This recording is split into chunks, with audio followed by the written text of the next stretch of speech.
Band Kotak. Band yang mengusung aliran musik pop rock dan sekaligus vokalisnya seorang perempuan ini awal berdirinya melalui ajang atau acara The Dream Band di tahun 2004-2005. Ketika itu formasi awalnya yaitu yang bernama Pare, yaitu sebagai vokal, Cella gitar, Ices bass, dan Posan sebagai drummer. Nah, sebelum lanjut ke pembahasan berikutnya, seperti biasa yang belum subscribe, yuk kita tekan tombol subscribe, like, komen, dan share.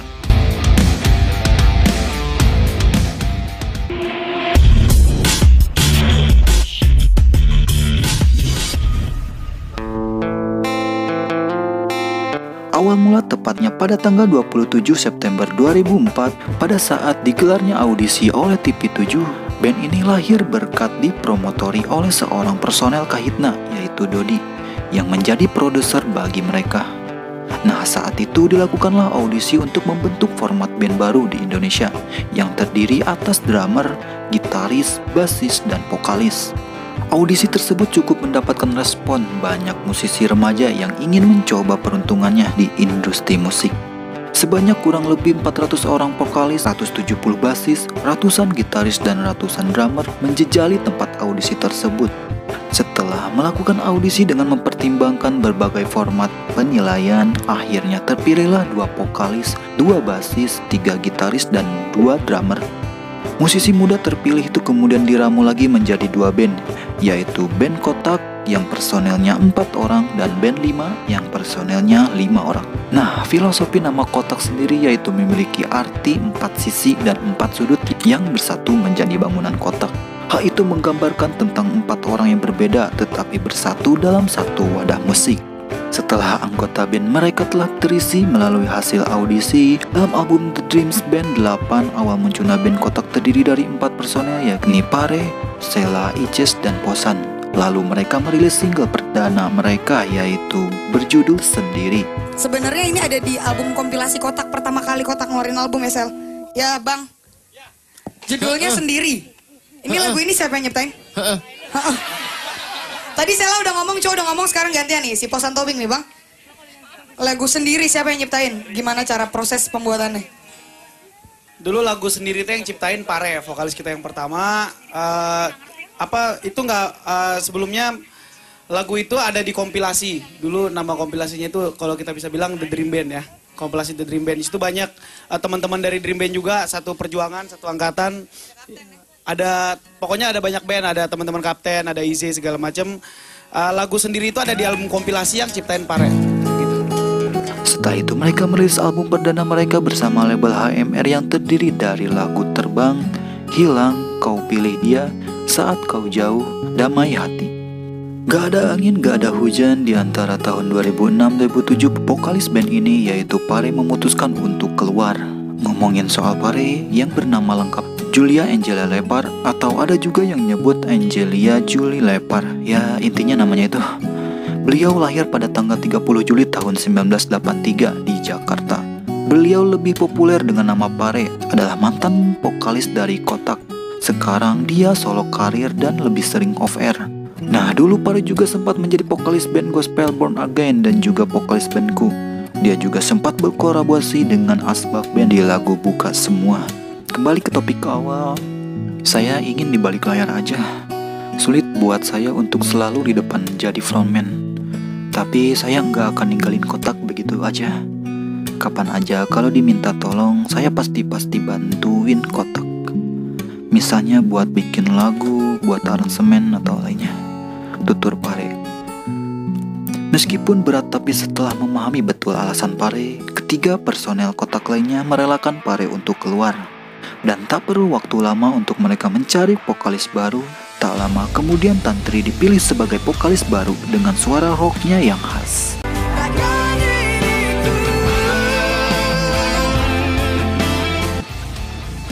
Ngomongin soal sang vokalis Tantri yaitu bernama lengkap Tanti Salindri Islasari, yaitu lahir pada tanggal 9 Agustus 1989 di Tangerang, Banten. Beliau dulu pernah ngeband bareng band cewek yaitu bernama Athena. Dan waktu itu pula di sebuah festival menjadi vokalis, Tantri pernah menyabat gelar vokalis terbaik se-Tangerang. Nah, Tantri kemudian ikut audisi The Dream Band tahun 2005. sebuah kontes bakat yang kala itu digelar oleh TV7. Ia ikut audisi yang digelar di Cilandak Town Square, Jakarta. Kala itu jurinya Aryo Wahab.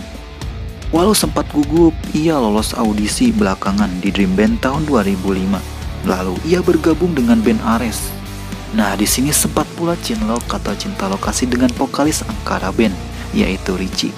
Sekarang 5 Minutes, namun selang 1 tahun mereka harus kandas karena kesibukan masing-masing. Pada saat yang sama, Tantri bercerita mengenai pertemuannya dengan Kotak. Tantri mengatakan bahwa pada saat itu ia harus mengikuti audisi untuk menggantikan Pare. Dalam audisi tersebut akhirnya Tantri bisa mengalahkan 28 kandidat lainnya. Jadi pas Pare, vokalis yang dulu keluar, dicarilah penyanyi-penyanyi yang akan menggantikannya. Cuma melalui audisi ya, tepatnya 28 orang. Nah, 28 orang ini akhirnya ya aku terpilih jadi vokalis, ungkap Tantri. Menurut Tantri, dirinya sempat canggung ketika pertama bergabung dalam band ini. Karakter vokal Pare sudah melekat di Kotak. Aku sempat bingung mau nulisin karakter Pare atau menjadi diri sendiri. Tetapi setelah sering main bareng dan latihan, aku mutusin untuk pakai karakter diri sendiri saja, katanya. Lebih lanjut, salah sang gitaris mengatakan bahwa masuknya Tantri ke dalam formasi Kotak adalah alasan tersendiri. Ia menuturkan bahwa Kotak ingin lebih dinamis lagi dalam menyajikan musik untuk para penggemarnya. Kenapa pilihnya Tantri? Karena mungkin mengacu kepada Kotak, pengen lebih luas lagi dalam hal, maksudnya pengen merambah musik yang lebih luas lagi, jelas Cala. Di atas panggung dia adalah Arman Maulana dalam versi cewek, tanpa mengesampingkan kontribusi personel lain. Kombinasi vokal dan atraksi Tantri itulah yang membuat Kotak menjadi salah satu band yang diperhitungkan di ranah industri musik lokal. Cella juga menambahkan bahwa dengan adanya Tantri, musik yang diciptakan oleh Kotak bisa diterima dimanapun. Apalagi pada saat itu industri musik Indonesia ramai dengan musik-musik Melayu. Tak berlangsung lama, kemudian pemain bass Ices, beliau juga ikut keluar karena memilih bergabung dengan The Rock di bawah naungan Ahmad Dhani. Nah, ngomongin soal Ices, awal mula karirnya itu ketika Ices mengikuti audisi Dream Band pada tahun 2004-2005 yang diselenggarakan oleh stasiun televisi swasta TV7. Ia terpilih dari ratusan basis yang ikut dalam audisi. Nah, berkat kerja kerasnya dan sikap pantang menyerahnya lah, Ices berhasil lolos dan dipasangkan dengan grup band Kotak yang beraliran rock modern. Balik ke topik awal, Nisa Hamzah terpilih sebagai penggantinya, tetapi formasi ini juga tak berlangsung lama karena Nisa juga keluar kembali yang sekarang bergabung dengan band Omelet. Lalu manajer Kotak jatuh hati pada Chua dan memilihnya merekrut untuk mengisi posisi pemain bass yang kosong.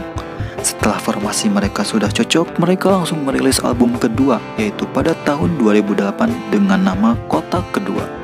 Setelah sukses di album kedua, mereka meluncurkan album ketiga pada tanggal 26 Agustus 2010 yang berjudul Energi. Dengan lagu hitsnya Pelan-Pelan Saja, lagi-lagi salah satu personelnya keluar. Tepatnya pada tanggal 8 Maret 2011, Posan keluar dari band Kotak.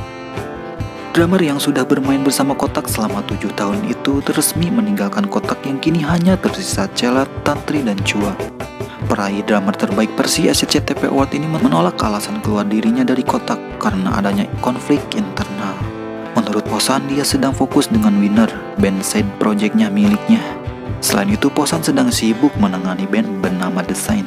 Kesibukan luar biasa yang dijalani Posan membuat dia harus memilih untuk keluar dari Kotak. Nah, lalu posisi drummer ini diisi oleh Wawan, drummer asal Bengkulu, dan Boti Ramdan yang merupakan anak dari basis Gigi Thomas Ramdan. Dan menyisakan 3 personel saja, Tantri, Chua, dan Cella. Di tahun 2012 mereka meluncurkan album keempat yang diberi nama Terbaik dengan lagu hitsnya yaitu Hijaukan Bumi, I Love You, Kecuali Kamu, dan Jetlag. Nah, di sini Kotak mendapat kesempatan berkolaborasi dengan band asal Kanada, Simple Plan. Lagu yang berjudul Jetlag yang masuk dalam album terbaru Kotak. Simple Plan ini sudah lama. Pas mereka ke Indonesia, saat itu mereka tur ke Asia dan cari penyanyi perempuan. Karena kita satu label, akhirnya dipilih Kotak, ujar Tantri. Menurut Tantri butuh usaha untuk memasukkan lagu Jetlag ke dalam album baru Kotak. Salah satunya soal perizinan. Kemudian pada bulan Maret tahun 2014 Kotak merilis album keempat yang berjudul Never Dies, yaitu berkisah indahnya persahabatan. Nah, seperti biasa, berbagai penghargaan bergengsi di tanah air berhasil mereka koleksi. Info terbaru band Kotak ini belum juga terlihat pergerakannya, yaitu menggebrak kembali industri musik Indonesia. Malahan dulu Kotak sempat pengen bubar. Gosipnya pernah hampir bubar karena satu sama lain mengalami kejenuhan. Itu betul ya? Terjebak rutinitas. Ya, semua kayaknya mengalami sih. Pasti semua. Betul juga, karena sekarang masih dalam pandemi, jadi industri musik masih naik turun, masih labil, dan beberapa band pun terpaksa harus beradaptasi kembali di situasi kondisi seperti sekarang. Nah, semoga personel Kotak semakin solid dan bisa menciptakan lagu lagi dan produktif kembali. Sekian, oke, see you, bye-bye.